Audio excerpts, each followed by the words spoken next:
Tell us about your life from the age of 16. So I'd come from a loving and supportive family, but by the age of 16 I'd started experimenting with drugs, just dabbling with things really, with friends, but by the time I'd turned 20 that had escalated and I was taking heroin and crack cocaine. From that point, sort of life quickly spiralled out of control. Daily drug dependency, mixing with the wrong people, relationships with my family broke down. So I lost my job as an engineer. My friendships all broke down, and eventually I was isolated from society as a whole. I eventually ended up homeless. I did a 6-month stint in a residential rehab. Only to go straight back to daily drug use straight afterwards. I suffered 4 heart seizures, broke my hip, broke my pelvis, all from drug-related activities, shall we call them. And then eventually, probably the worst time was when I overdosed in my parents' kitchen. My mum had to give me CPR. Whilst waiting for the ambulance to arrive. How did the arrival of Khalees affect you? So Khalees is my daughter. She was born on the 6th of April 2017, and her arrival was the start for all the changes in my life. I first met her when she was 4 months old. Due to the situation that my life had led, I wasn't there for her birth, but once I met her, everything started to change. I was able to stop using crack and heroin within a month, and by 3 months I'd stopped taking all opiate-based medication. Through her, the relationships with my family were rebuilt, and it was her who steered me towards church, in effect.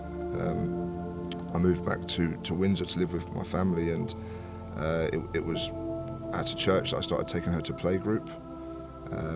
It was there that I was eventually invited to a Sunday service, and it was there that I found out about Kerith. How did you find out about Alpha?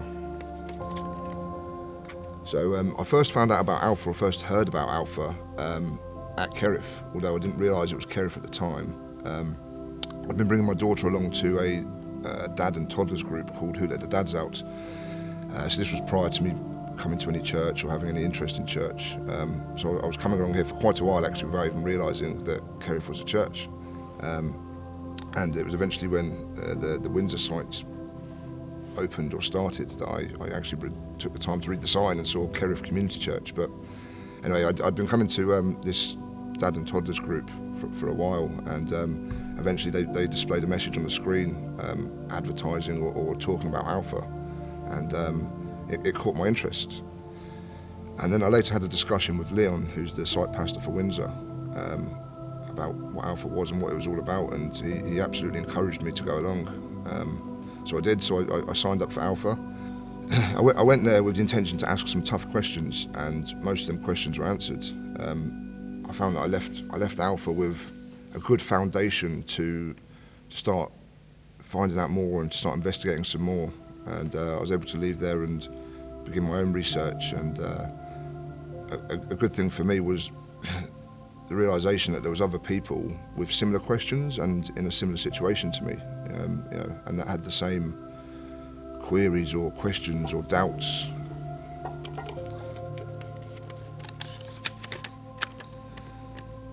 How has knowing God's forgiveness impacted you? So because of the way that my life had gone and the sort of hurt and the misery that I'd caused people, especially my family and my loved ones, I held on to a lot of that and a lot of shame and a lot of guilt, and I couldn't forgive myself for this damage that I'd caused to the people that I care about. And so, I would lay awake most nights, replaying the things that had happened over the past 10 years, and just feeling a lot of shame and guilt and regret over it all. It was at Alpha that I first learned about forgiveness, and I thought to myself, if God has forgiven me already, then I can forgive myself. And these things that I'd held on to for such a long time, and this shame and this inner hate of what I'd caused and what I'd done, just started to fade away. And it wasn't like I made a decision one morning and just decided to say I'm going to forgive myself today.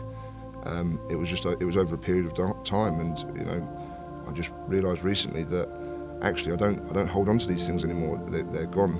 I no longer lay awake each night and have these moments of my past replaying over and over in my head. Tell us what your life looks like now. So, life for me now is unrecognisable to what it looked like 5 years ago. The relationships with my family have been restored. I've reconciled with friends from the past who I'd pushed away. I contribute to society. I'm an active member of my community. I volunteer at Kerith. I serve once a month on the kids team. I've been helping out with the homeless shelter projects. I'm just happier. I'm happier as a person. I feel stable. Life is just good nowadays. So I made the decision a little while ago to get baptised, and decided that it was right for me to take that next step and continue this journey of faith. I very much feel like I'm still at the beginning of this journey, and still a work in progress. But I have Jesus in my life now, and I can put my faith and my hope in him, and I can just, if I ever have a moment of doubt, which I often do, I can just look back at what my life was like only a few years ago and see the changes that have happened and the changes that have been made, and just look at where I am now in life, and that's where I put my hope.